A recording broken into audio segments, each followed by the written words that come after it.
I want to welcome everybody. Okay, let me say got it to this recording. I want to welcome everybody to our 2024 Alabama legislative preview. Today, I want to thank you for staying either at home or staying inside on this cold and snowy day so you could connect with us by Zoom. My name is Jennifer Greer, and I am with a group called MAD Make a Difference in Alabama. We organized in 2017 a group of activists, women activists and allies with the goal of trying to change Alabama politics, bring a little more democracy and bipartisanship to the table. I am here today with my co-leader for MAD, and that's Shannon Haddock. Shannon, can you unmute yourself? All right, great. Shannon is managing our chat room this morning, where she makes a difference at all times. So we appreciate that. This is the fourth year in a row, which coincides with the pandemic, but it's the fourth year in a row that we have teamed up with HIVE Alabama for a Zoom legislative preview. And those of you who know HIVE Alabama know it is an amazing activist group based in Homewood, Alabama, but with a statewide reach. It's led by Kristen Rezick. Kristen, are you there? Can you say hello? You may recognize Kristen from social media. She helps us get the word out. And Megan. Good morning or afternoon. Okay, great. Hey, Kristen, good to see you. And Megan Cheek. Megan, can you say hello? And can you say a word? And Megan, by the way, sets up our Zoom call, and so she's why you get emails and stay on top of your links and are able to register easily. Megan, can you say a word about HIVE Alabama for those who are new to the call? Sure. HIVE initially started just to educate ourselves on issues and be smarter and brighter about what's going on in Alabama and beyond, hosting candidate forums, hosting things like this, just so we can be aware and speak intelligently about our politics. And so we're so thrilled to see everyone here today. Thanks for caring about Alabama and trying to move the needle. Rock stars. Thank you. Okay, so the 2024 legislative session runs from February 6th to May 20 of this year. The session is limited to 30 meeting days within 105 calendar days. And so what happens in those 105 days can make life better for Alabamians, for us and our families and our communities, or it can make it worse. So on top of that, it is a presidential election year, and we all know that national politics, even international politics, will be influencing some lawmakers. Already, it looks like gambling will be a hot topic, but other pre-filed bills focus on everything from genetic testing and body type discrimination to further restrictions on absentee voting. But on a positive note, sentencing reform with regards to the death penalty and other conditions. So just a lot of important issues, things that we care about in our personal and professional lives, are going to be passing through the legislature this year. Our goal on this call is ambitious. It's to get educated and to get informed, but it's also to get prepared to do some citizen lobbying in support of the groups that we're going to hear from and the best of the bills, so we can influence the outcomes. This may be the place in a state with fairly one-sided politics. This may be the place where we can really move the needle, as Megan said, or make a difference. This may be really where we can put some strategic efforts in terms of phone calls, emails, texts, social media, and ways to let our lawmakers know what we want and what we don't want. So today we're going to hear from outstanding policy advocates with some of the leading not-for-profit organizations in our state. And these people work tirelessly for a better Alabama, regardless of politics, presidential or otherwise. And I think they're responsible. They and their organizations and their teams are responsible for some of the best progress that we have in this state. So we are really fortunate to have this group here today. And our panelists include Kathy Jones of the League of Women Voters of Alabama. We will be hearing, we hope, from Alabama Rise. Unfortunately, Keisha Anderson won't be able to make it today, but we're hoping to get another representative from Arise that will be able to join us. Also, Elliot Spillers and Elaine Burdeshaw of Alabama Appleseed, Cindy Lowry of Alabama Rivers Alliance, and Paula Wilson of Moms Demand Action for Gun Sense in Alabama. So we have a great lineup. Before we get started, though, I want to mention one future event that we are working on, and Christian and Megan chime in if I leave something out, but we are working on a candidate forum, an in-person candidate forum for the February 20, that's the third Tuesday in February at 6 p.m. at the Homewood Library. As we all know, the primary in Alabama is March 5th. That is Super Tuesday nationally, so it is going to be a big political day. But here in Jefferson County, we want to look at who's going to be on the ballot in the Democratic primary, because that's where many of the races will be decided in Jefferson County, which is probably one of the most progressive counties in the state. So we will have a candidate forum with, I don't know, 25 to 30 candidates, or a good group of candidates that will give you a real look at who's running for office and where your local county leadership is going to be. And we'll also include, hopefully, statewide and candidates, and hopefully Elizabeth Anderson, the candidate that was mentioned earlier, that's running for Congress. Hope to get Elizabeth involved. Megan, anything I've left out? Jennifer, can we give 2 minutes to Patricia Todd? She wants to cover some legislation they're working on. Is that possible? Sure. Patricia, can we get you at the end of the panel, or do you need to go now? Patricia? The end is fine. Okay. And Patricia, what group I can do it at the end. Yeah. And Patricia, what group are you representing Jobs today? to move America. Pardon me? Jobs to move America. Okay. Great. And thank you for joining us. Okay. All righty. Well, then let me introduce our first speaker. And by the way, going to try to give each organization 5 to 7 minutes. Let's stick to 5, since we may have an additional speaker today. We do have an additional speaker with Patricia. Let's say 5 minutes to outline the top issues for your organization, and then ways that we can help. And if we do it this way, we should have some time, hopefully 10 minutes at the end of the session, for questions that you can leave in the chat room. And Shannon will help us moderate those questions. So anyways, our first speaker is Kathy Jones. Kathy is the president of the League of Women Voters of Alabama General and Education Fund Boards. Kathy's an Alabama native. She's originally from Birmingham. She worked as a space flight systems engineer and a project manager at NASA Marshall Space Flight Center in Huntsville until retiring in 2016. In 2017, with the guidance of the League of Women Voters of Alabama, Kathy established and was president of the Tennessee Valley Local League, as well as serving as its voter service director from 2017 to 2020. So Kathy has just got incredible experience and is going to talk to us about a couple of important bills. Kathy, are you there? Yes, I'm here. Okay, great. I wanted to say thank you for inviting me to participate again this year. I think this is such a phenomenal way for all of us to basically get our heads wrapped around and directed on some of the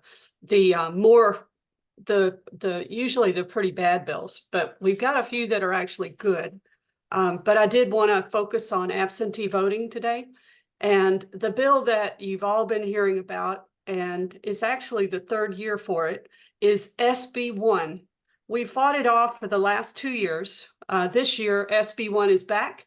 The last 2 years, it's been a House bill, but they ran out of time last year, literally to the last day. And so they're starting out in the Senate this time. And it's the very first bill. It was filed this past summer by Senator Gudger. And this bill that last year they fixed a few problems, one problem actually, which was that it would really entrap people with disabilities if they needed help. However, it didn't really fix all of the problems associated with people with disabilities because of the fact that there's still a the bill is broken up into two parts. The first part has a misdemeanor, Class A misdemeanor, which is the worst case misdemeanor that is provided in the criminal law. If you provide help to someone in requesting an absentee, just a copy of an absentee ballot application, or if you help someone in filling out the application or making sure that they completed the affidavit envelope completely, just anything related to helping. If you request help, you're basically it's requesting or providing help is a misdemeanor if no money is exchanged. Now, there is an exception on that for people who have disabilities. The problem is not all disabilities are visible. So people who need help may not always, they may not appear disabled, but anyone who needs help should be able to get it. This also affects students, because students, a lot of times, if they're living on campus, then if they are voting absentee back home, they do have the right to shift their voter registration to where they're living. But that's really part of a conversation that everyone needs to have in an open and free environment without the threat of prosecution. A lot of our members, a lot of volunteers in a lot of organizations are professionals who really can't handle being prosecuted for a misdemeanor or associated with another option on this bill. People should not be put at risk of prosecution in order to provide help or for someone asking for help for absentee voting. The other part of this bill basically also has felony, Class B and C felony prosecutions if you ask for help or receive help from someone that's being paid. This is causing a lot of concern with, for instance, nurses or caregivers or people who are working that, if someone's in the hospital and a nurse, says, do you need an absentee ballot application? That nurse and the patient would both be at risk of prosecution for a felony. And the felonies are actually equivalent to like manslaughter, several different levels of criminal prosecution of that level are actually, they have a significant jail time and significant financial penalty. If the thing that really is offensive, if you go down to the bottom of the bill on SB1, they say that this is really going to be a moneymaker because of the additional court cost, fines and fees that they're expected to bring in if this bill passes as is. So it's offensive. Unfortunately, we think this bill is going to hit the ground running. We're hearing from some of our lobbyist associates at ACLU and SPLC that they expect this bill to hit the ground running on February 6th and possibly be passed by the end of February. And so that's why we put out a call to action already to ask people to reach out to their representatives, actually your senators and your representatives, because it's starting in the Senate, and just tell them that you really are strongly opposed to this bill and that they need to kill it before it passes. And goes to talk to them now. Kathy, real quick, is this bill or is anything like this bill in law anywhere else in the country? Yes, it is actually. It's been passing in other states. This is actually a bill that's very common. There are lawsuits in several states across the country already, especially in the Deep South. And so this is, we can't tie it to ALEC, but it's sort of the same. There's a lot of bills that are looking identical. Okay.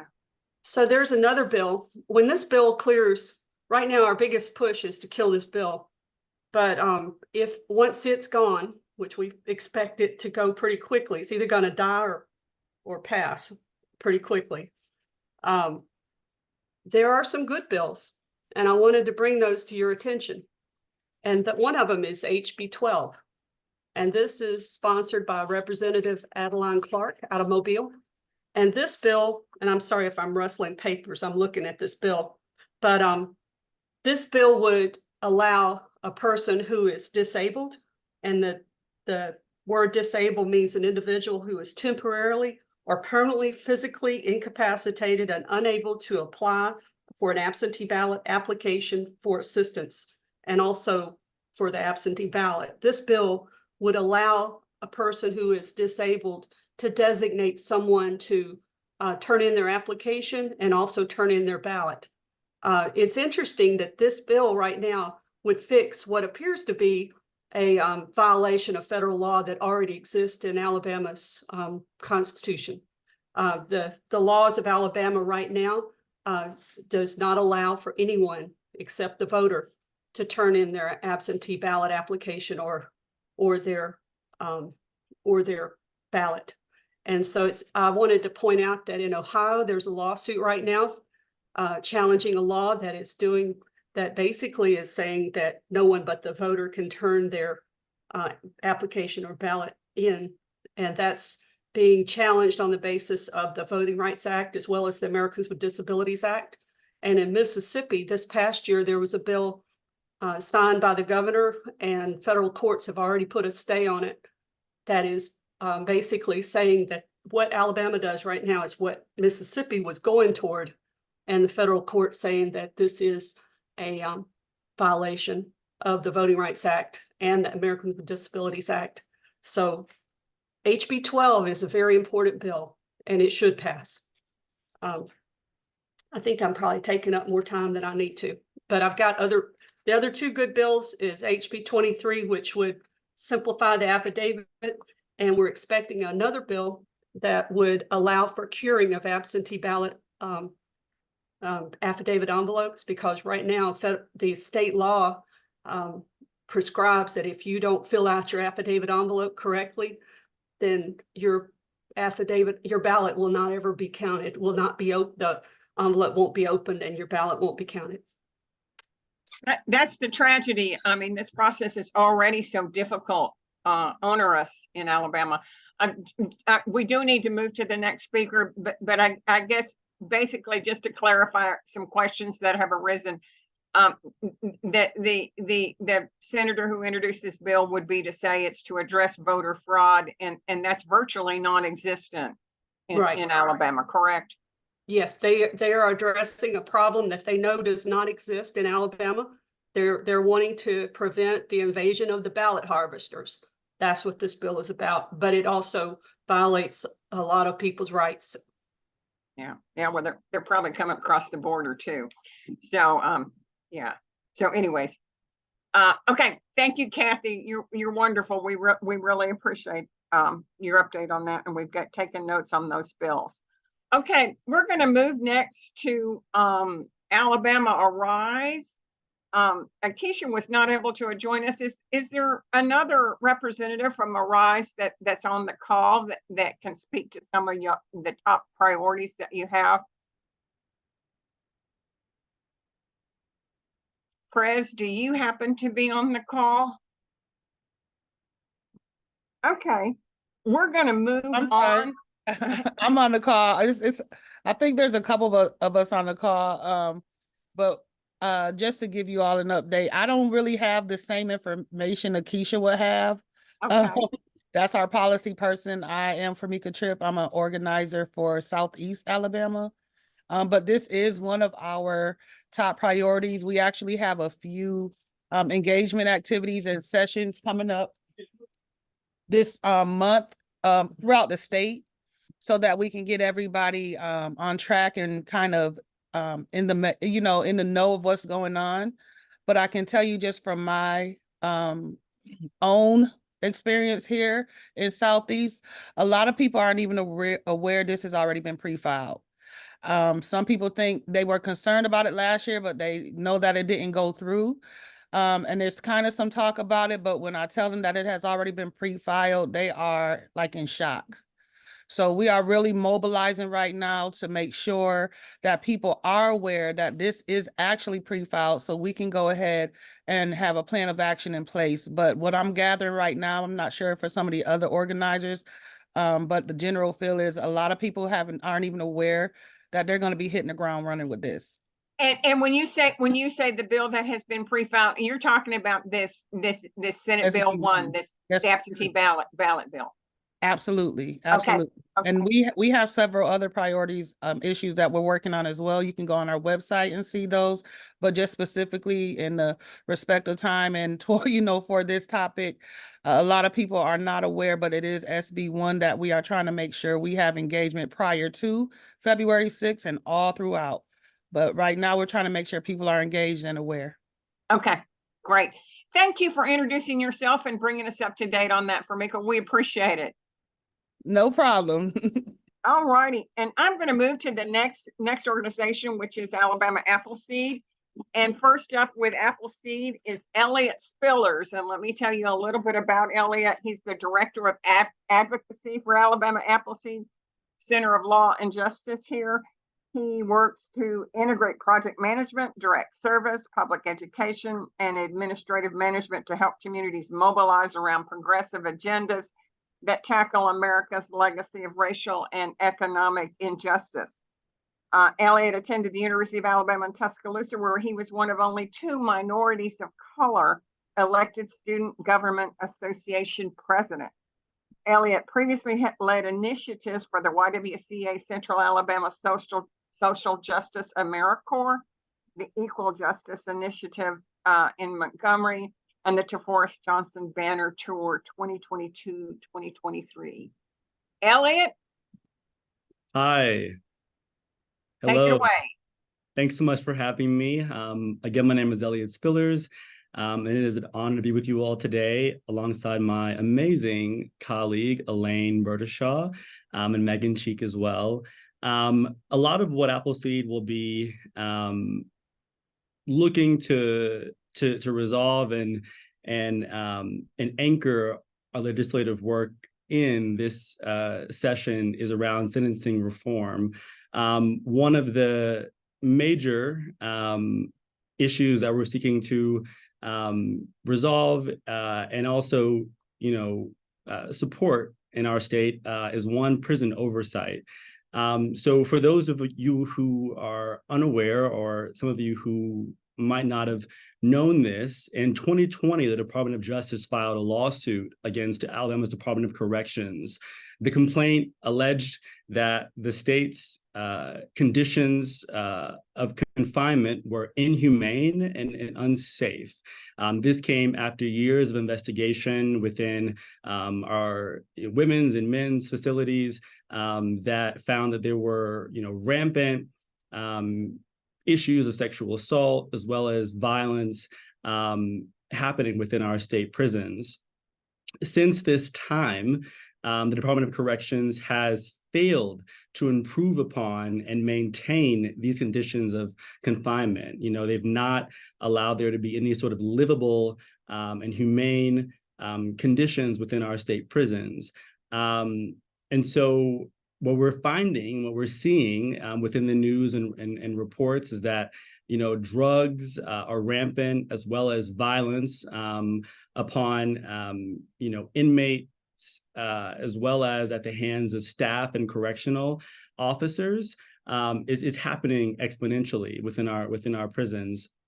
And so really what Appleseed has been doing for the last several years is documenting and capturing and archiving this record of abuse and mismanagement within our state prisons. And this session, we seek to present a bill that we are calling the Prison Oversight Bill to essentially create an ombudsman office within the executive branch that would be tasked with creating transparency for the public, Governor Ivey and our legislators about the crisis of violence and mismanagement and abuse within our state prisons. there are right now about 20 states within our country that have this type of independent representation monitoring conditions of prisons within various states. And so some of those include offices in Arizona, as well as California, Michigan, Washington, and the state that I think we are drawing much of our research and modeling around is Indiana. Indiana has a similarly structured legislature that is, majority Republican, and their carceral system is much in alignment with Alabama's. And to support and anchor our legislative work, one of the things that we are also looking to do is deepen our relationships with schools, as well as other organizations that we can partner with in advocacy of this bill, but also the directly impacted folks who this bill also would support. Many of these people that I'm naming and thinking about are the relatives, the mothers of incarcerated individuals who oftentimes do not have access to platforms, public platforms, to share their stories and their experiences with the public. If those of you within our partner network, probably attended the Prison Oversight Committee hearing a few weeks ago. And at that hearing, we heard from mothers of incarcerated individuals who talked about their child's experiences of inhumanity, of danger, and made a call and a direct plea to our legislators to respond and act immediately in support of their children. We didn't see any proactive engagement from our legislators or members of that committee, except for Representative Chris England, in response to these women and their stories. And as a result of that failure on their part, we actually saw there was a murder of one of the sons of a mother who voiced her complaints to this committee just a few weeks ago. And so we have a lot of exciting sentencing reform efforts on the docket this session, and I will toss it over to my amazing colleague, Elaine Burdeshaw, to also highlight some of the other focus areas for Appleseed this session. Oh, you're on mute, Jennifer. Yes, Jennifer, are you trying to talk? Yeah. Real quick, is there what's the number on the prison oversight bill? Does it have a number yet? You may be able to address that, Elaine. It does not have a number yet. Okay. We know that in the House, Representative Chris England will be sponsoring that bill. We're still waiting to close the loop on some other things, so hopefully that bill will be pre-filed soon. The official draft is being worked on right now in the Legislative Services Agency, so hopefully we'll have a number for you all soon. So we have 3 legislative priorities this session. Elliot touched on one of those, the prison oversight bill. I'm going to tackle the other 2. I'm going to try really quickly so that other folks can kind of give their presentations. So the first of those other 2 that I'm going to address is our second chance bill, which is HB 29. And Representative Chris England is also sponsoring that bill in the House.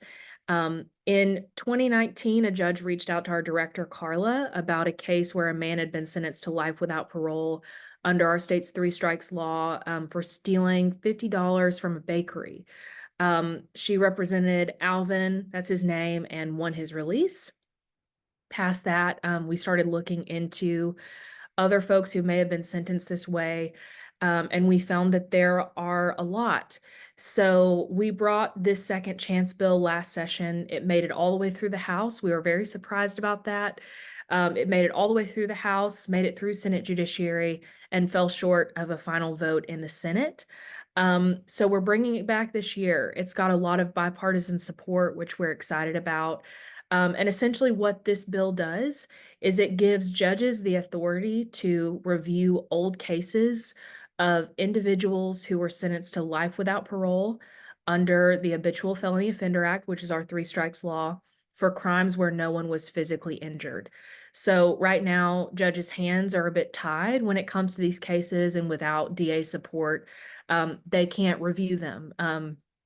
So Appleseed's gotten 15 guys out since 2019, sentenced under these circumstances.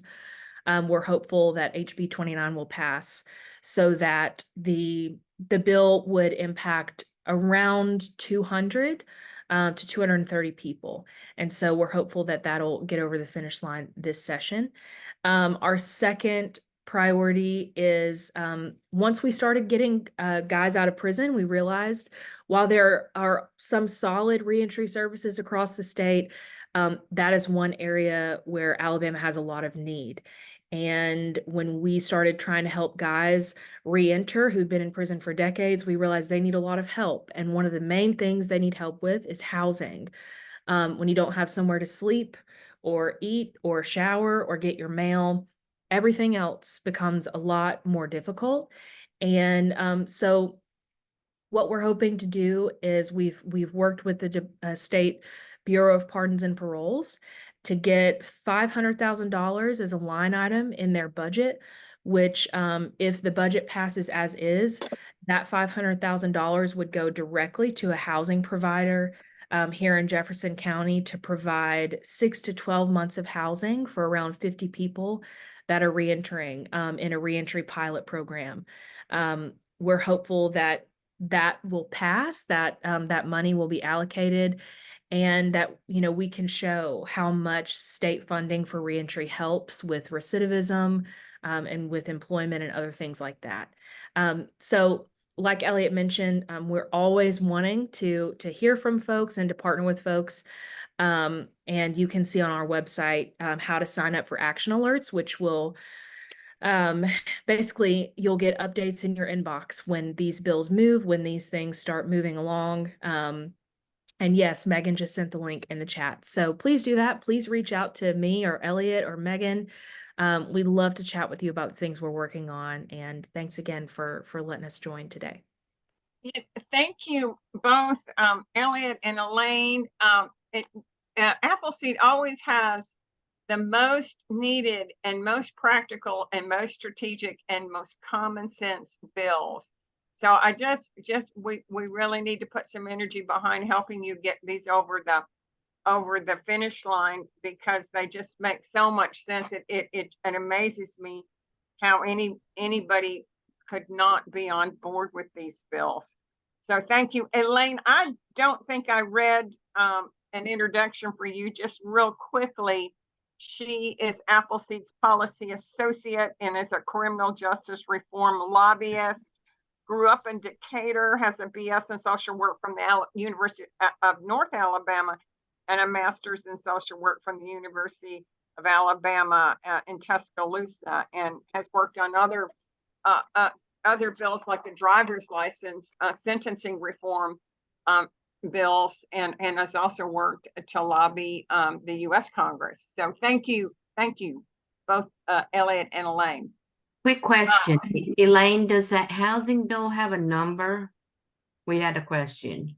Yeah, so I put in the chat, it's a budget line item, so it'll be in the budget bill once that gets out there. So Okay, Now we want to move to Cindy Lowry, who is the Executive Director of Alabama Rivers Alliance, which is a statewide environmental advocacy organization. Cindy joined the staff in 2005 as Watershed Leadership Coordinator and was promoted to Executive Director in 2007. She's a native of Alabama. She received her bachelor's degree in wildlife science from Auburn University and her master's in public administration from the University of Alabama at Birmingham. She is an award-winning conservationist with more than 20 years of experience in the conservation nonprofit sector. Cindy, tell us about what's up with ARA. Thanks so much, Jennifer. Thanks all of you for having me here today. Yeah, so the Alabama Rivers Alliance, for those that aren't familiar, we're a statewide network of local community-based and watershed-based organizations that work on protecting our waterways in Alabama and protecting clean water for people and nature. And as you can expect, or you probably, even if you don't follow environmental issues much, you might realize that Alabama is not super proactive historically towards protecting our environment, and particularly not in the legislative arena. Most of our successes in the environmental community have been either through lawsuits or through regulatory reforms that generally are driven by laws that are federal laws. So, but we in the Alabama Rivers Alliance have been working in our state legislature and trying to build a stronger presence there for several years. And we realize that there are gaps in federal policy, and there are things that the state is responsible for, should be responsible for, and can do to better protect our environment and better protect people and our waterways that people and nature rely on. So we've been working with partners to do that and to get better at that over the last several years.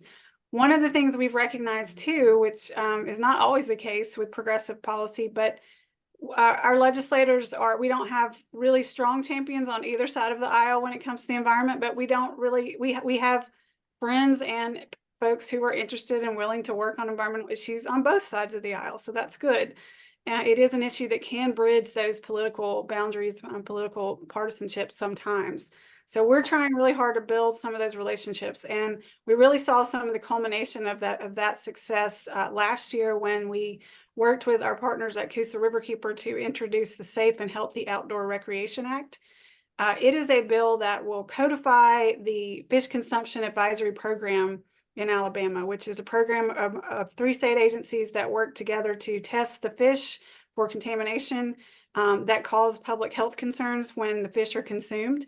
And these, the fish consumption advisories get put out once a year by the health department in a big report. This bill would codify this program, and it would require that signage be at public fishing areas so that people can know when there's a fish consumption advisory and they don't have to go look at some hard to find website, and they'll know which fish are not safe to eat in the water body that they're going to go fishing in. And we do have a lot of fisher people in Alabama. We have a lot of subsistence fishermen in Alabama that are feeding families with the fish that they catch. So this is an important issue, and it's important to notify the people in a better way that's more accessible to everyone. And this also would create a panel or some kind of a task force to allow groups like ours and interested folks to have some say and meet annually in improving this program and improving the notifications and the testing and all the things around this program. So the bill almost passed last year, got through both houses. The Senate bill got through the House or the Senate, and the House bill got through the House, but neither got through the other one to make it to the governor's desk. So, but they were passed unanimously in their respective bodies. So we are hopeful that this bill has been reintroduced by Craig Lipscomb. Representative Lipscomb has been a great champion of this issue, and he's pre-filed HB 14 is the bill this year. And we're very hopeful that this bill will move through and get passed this year. And that will be a proactive environmental bill that we'll all be excited to celebrate if that happens. And we will need, of course, action from folks. The other thing is, I'll say we're looking at this year, the Alabama Rivers Alliance is looking at things like waste sludge issues, which we've raised in various ways over the years. We don't have a bill yet, but we're kind of contemplating what that might look like. We are still very active in trying to deal with water management issues. And when I say water management, I mean water supply, water allocation, making sure there's enough water for all of us to use now and into the future, but also that it's distributed equitably. And so we're still working to get the legislative water management policy committee back together and meeting again. It's a joint committee that was formed years ago. And we've seen some water supply challenges over the past year with the drought we've had, and with groundwater issues, which are becoming more and more of a concern nationwide. And as we don't track that at all here in Alabama. So we're trying to consider what might happen, what we might be able to do to kind of restart some momentum around water planning and water supply issues in Alabama. And then the other thing that we're always looking at is the funding that goes from the state to protect our water and regulate our waterways to the Alabama Department of Environmental Management. They are the least funded agency in the country for doing their job. They are a controversial agency. We don't always see eye to eye with them and don't always think that they do the greatest job in all aspects, but they can't do anything without money, and they don't get much. And they are going to be, I believe, going back to the legislature this year for an increase in their budget because their director has told the public that their water program, which is funded almost exclusively federally and through permitting fees from corporate fees that they pay, that the permit holders pay, that funding is going to be not enough in 2025 to run that program. So they are going to have to go back to the legislature for more money or raise their fees on corporate more. But the fees for permitting do not do things like enforcement. So we've got to have some of that money from the legislature. So I think we will be supportive of them getting more funding. We're still talking with partners about what that support actually looks like, and if that money needs to be pointed in certain ways, but we'll keep you posted on that as well. There's 3 dates I'd like to throw at you before I go. One is next Tuesday at the same time, noon, on Zoom. We're having Our Water is Life on the legislative session. So we'll go a little more in depth about what might be going on in the legislature with regards to the environment. We'll have some of our partners that are working on living shorelines and some other issues that we're not necessarily leading on, and they'll be able to say more about that next week. And so Kelly, our communications person, has put a link in the chat to sign up for that. It'll be similar to this, just a Zoom talk with folks sharing a little more in depth. And March 15th through 17th, we have our Alabama Water Rally, which is our annual conference with breakout sessions and speakers. And we have a lot of great opportunities for getting to know about environmental issues more. We will have a session on the legislature and what's going on in March. Hopefully things will have picked up by then, and we'll know more about where these bills are going to go. So we'll have that at Water Rally. You can sign up for that in the link that was also just posted in the chat. And then our lobby day is always the second Tuesday of April. It's Rivers of Alabama Day, which was designated by the state legislature years ago. It's the second Tuesday of April every time, which about once every quadrennium falls outside of the session. But hopefully this year it'll be in the session. So this year that's April 9th. And we don't have anything on our calendar about that yet. Our registration will be posting that later in coming weeks, but just wanted to throw that out as well. And we will keep you posted. And thank you so much for having us, Jennifer. Thank you. Great initiatives all around. I really do hope that you're able to get that HB 14, the fish advisory bill, through this year. That would be a huge victory. All righty.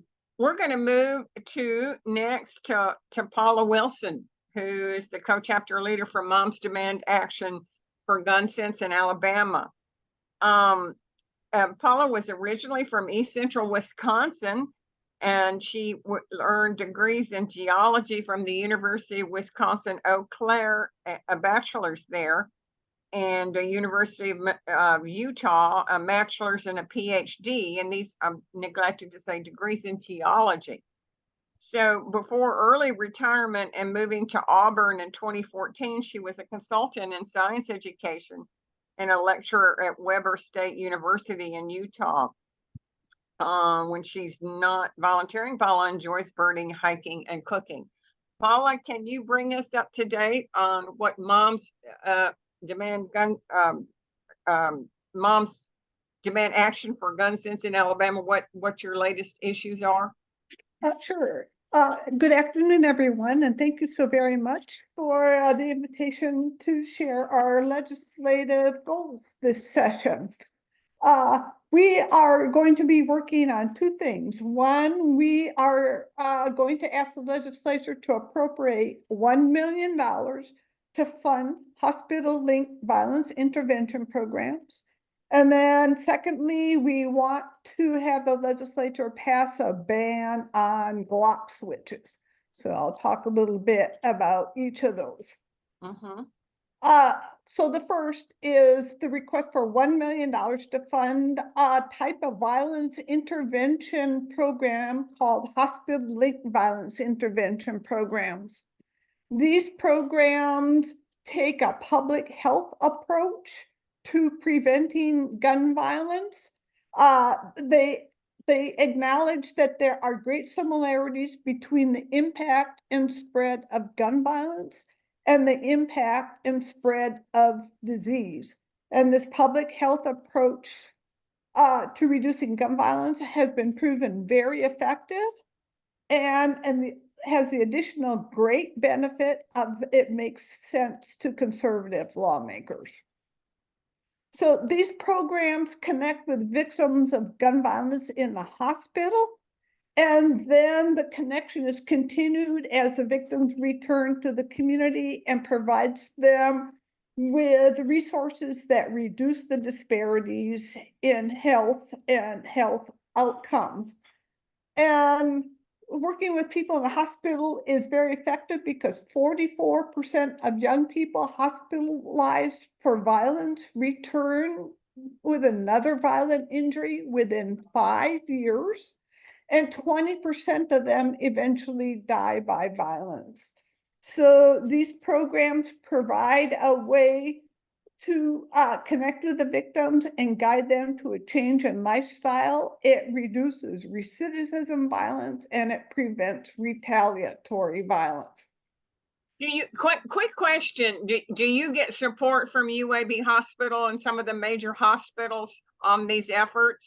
Yeah, I'll talk about that in just a second. I'll talk about the UAB program. I just wanted to indicate the type of resources that are provided for victims of violence. They include safe housing, food, access to educational, economic, and job opportunities, health services, transportation, all these things that are important social determinants of health. They provide an improvement for that. One of our key pitches to lawmakers will be these programs are very cost effective. So as Jennifer said, UAB Hospital in Birmingham is just finishing up its first year of implementing a program. They currently have 38 clients, and that includes 9 women. Victims of any type of violence are eligible to join the program, including domestic violence victims. The Birmingham program costs $1.15 million annually, and recent the studies on the cost of violence, all done in 4 Alabama cities, Montgomery, Mobile, Birmingham, and Huntsville, show that for each city, the cost of 1 homicide with 1 suspect is just about $1 million. Wow. The cost per injury shooting with 1 suspect is about $600,000. So these programs are highly cost effective. If a hospital-linked violence intervention program prevents just 1 homicide, that almost pays for the annual cost of that program. Wow. And so far, the UAB program has not had any reoccurrence of violence among the 38 clients they are currently working with. Okay, so we are asking for $1 million in a general budget, so that there really won't be a bill number. It will be a budget request. And then our second thing we are working on is to pass a ban on Glock switches. A Glock switch is a device that can be placed on a pistol to turn it into an automatic weapon capable of firing a full magazine of bullets in just a second or 2 with 1 pull of the trigger. These are extremely dangerous devices have a huge impact on public safety. The rapid firing that they allow makes firearms hard to aim, and so bystanders are in great danger. These devices are the size of a quarter, so easy to hide, hard to see. They are sold for very little money and can also be 3D printed at home. Wow. So law enforcement is very concerned about the general public having access to these devices. They want to get them off the street. It has a real impact on public safety, but also law enforcement safety. They are facing these devices as they do their work. And a Glock switch ban is a priority for the Big Ten mayors this year. Okay. So there are other states that are having success at passing these bans. yeah, but the South is still working on them. Okay. I don't have a bill yet. We are currently working with Representative Philip Ensler, who's a Democrat in the Montgomery area. We are working with him as he is currently drafting a bill. We'll see how that turns out. So I'll have to come back and give you a bill number. There is a possibility Representative Randy Wood in the Mobile area he hasn't done it yet, but he may refile his Glock switch ban bill that he did last year. He's a Republican, and Good. that did make it out of committee. So we'll see what happens. And those are our two initiatives. So thank you so very much for your attention. Wonderful. I appreciate not only this information, but how you guys stay optimistic. Y'all are terribly creative and dedicated and resilient people there at Moms. So my hat's off to you. All righty, let's move to Todd. Pat requested some time. Pat, I don't have a bio on you handy, but I know you're a very hardworking, amazing former Alabama legislator and now an activist. So can you talk to us about the jobs program that you're running and the issues that are important? Yeah, I work for Jobs to Move America. I'm the Southern Policy Manager. We're a national nonprofit that works to make sure that good jobs are created with taxpayer money, especially when they receive economic tax incentives. I served on the budget committee in the House Education Budget Committee, where I quickly learned that a lot of this money that's given away to some of these companies is very secret, and we don't know really the details of the awards. So one of the bills is currently under the Open Records Act, those awards are exempt from the Open Records Act. We're going to try to pass a bill so they would be made to the public. That's number one. Number two, I'm sure many of y'all have read about the child labor issues in the Hyundai supply chain.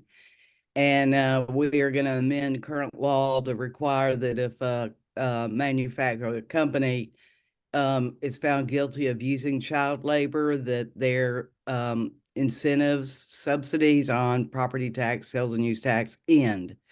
So they're cut off from that.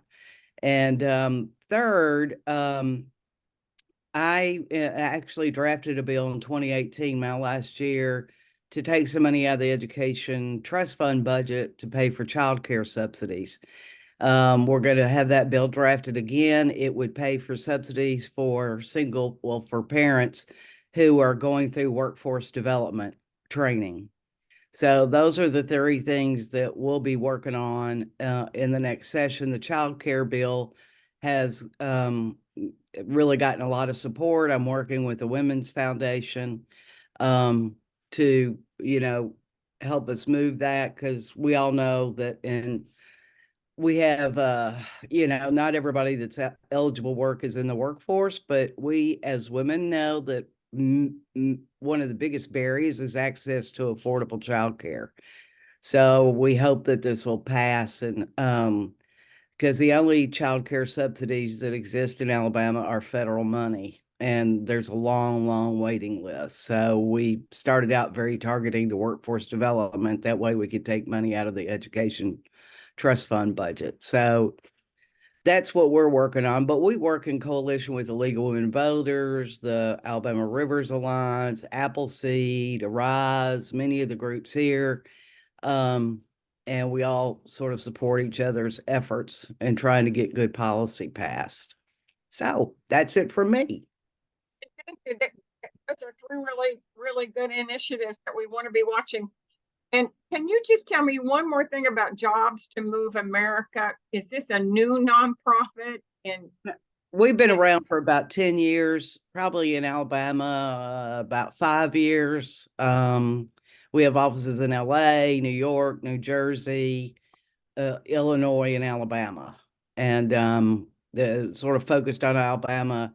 Another priority for us is to soften the turf for labor unions to organize. So we were engaged in the Bessemer Amazon campaign, and we're engaged in a campaign now at New Flyer electric bus manufacturer in Anniston, and we'll be working on some other campaigns. so basically it's a progressive jobs organization. Yes, and we try to encourage